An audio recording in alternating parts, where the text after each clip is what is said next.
జగదేక వీరుడు అతిలోక సుందరి. ఈ celluloid wonder వెనక ఎంతో మంది ఛాంపియన్స్. సినిమాలో ప్రతి ఫ్రేమ్ని మ్యాజికల్గా చూపించిన డిఓపి విన్సెంట్ గారు, అందమైన సెట్స్తో మరిపింపచేసిన ఆర్ట్ డైరెక్టర్ చలం గారు, ఎడిటింగ్ స్కిల్తో సినిమాకి సూపర్ టెంపోనిచ్చిన మన చెంటి గారు, పాటలు మాటలతో మెస్మరైజ్ చేసిన వేటూరి గారు, జంధ్యాల గారు, వీళ్ళందరి కష్టానికి ప్రాణం పోశారు ఒక లెజెండ్, ఒకే ఒక్క మాస్ట్రో ఇళయరాజా. ప్రతి పాట వెనుక ఓ ఇంట్రెస్టింగ్ స్టోరీ ఉంటుంది. అలాంటి కొన్ని స్టోరీస్ మీకు చెప్పనా? ఒక పాట ట్యూన్ని ఇళయరాజా గారు కంపోజ్ చేశారంట.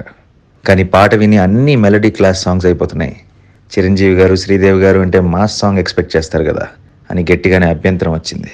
రాఘవేంద్ర గారు ఆలోచనలో పడ్డారు. కానీ దత్తు గారికి రాజా గారి ట్యూన్ మార్చడం ఇష్టం లేదు.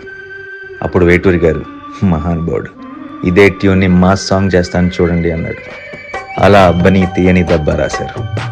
క్లాస్ ట్యూన్ని తెలుగు సినిమా హిస్టరీలో బిగ్గెస్ట్ మాస్ ట్యూన్గా తయారు చేశారు ఆ ఇద్దరు లెజెండ్స్, ఇళయరాజా అండ్ వేటూరి. ఇందులో మరో విషయం ఏంటంటే, ఈ పాటని డైరెక్టర్ రాఘవేంద్ర గారు మైసూర్, బెంగళూరులో జస్ట్ 2 రోజుల్లో ఫినిష్ చేశారు.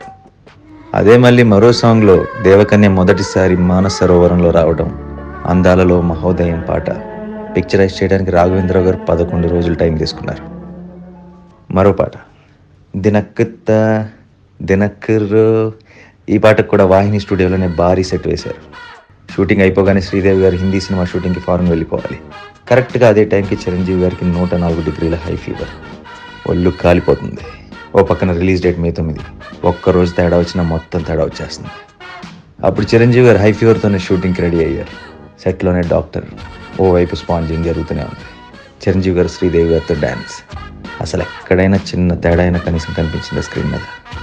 అది చిరంజీవి గారంటే అని ఆ సంఘటన ఎప్పుడు తలుచుకుంటారు దత్తు గారు. అనుకున్న డేట్కి అనుకున్నట్టుగా రిలీజ్ చేయగలిగామంటే దానికి ఆయనకి వర్క్ అంటే ఉండే డెడికేషన్ ముఖ్య కారణం అని మనసు మెచ్చుకుంటారు.